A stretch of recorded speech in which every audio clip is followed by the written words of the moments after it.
Ko nei tētahi tomo ko huake I raro I te ruri matua a te pā rongonui o te whakarewatanga o te opu taua a Wāhiao.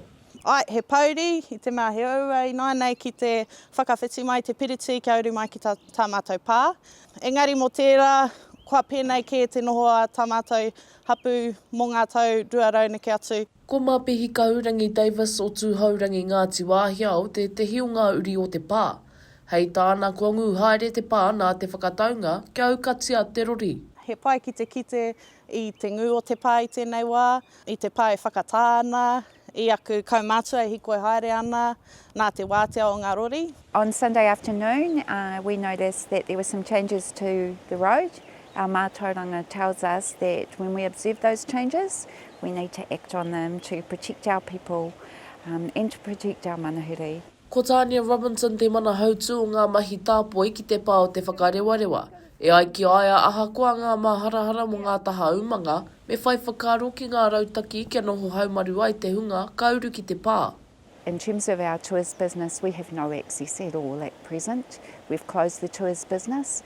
It's not great for our team, but they're doing as well as they can. Well, it's huge, of course, not knowing what is going on, not knowing how they can get out to their other family members, just to do simple things like their shopping and back.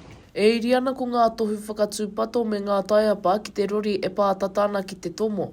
Ko te haumaritanga o te haukāinga me ngā manuwhiri, te mea nui. Those responsible for roadway and accessway in here, like Rotorua Lakes Council, have been very visible for our people, but our safety and precautions and that for our people have been paramount to our trust, but also paramount in the minds of those organisations as well. Caring for people is absolutely the central thing in our kaupapa here. It's what we're famous for.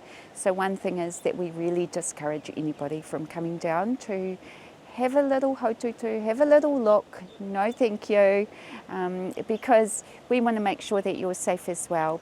Ki te whānau e pirangi ana ki te hoki mai, tēnā kua āta hoki mai, me whai whakaro ki te mahutanga o te whenua, kia pai anō te rori, ka tuwhira anō te ara. Ka mutu kau tonu ngā tohu whakatūpato mo te rori ki te pā o te whakarewarewa. Ko te ake nui kia kaua e haere ki te pā, ina rā tonu kai te arotake tonu te tomo nei. Macie Kuki, Aukaha.